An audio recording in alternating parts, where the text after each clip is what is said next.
Toyota Fixed Ops. She's not here tonight. So I'm going to present this award to Ginger.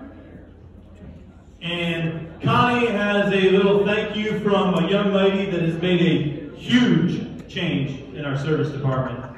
And Miles talks about culture. And Olivia Coulter makes a culture change. She's the Employee of the Year.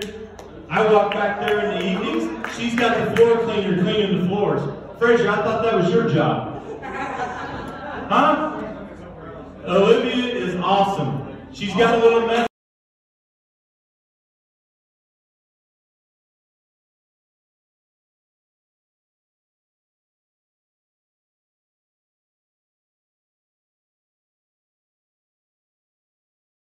So, this guy I hired 15, 16 years ago, and what Miles talked about with me is kind of the way I feel with this gentleman. So, Mr. Tristan Bland. 2018.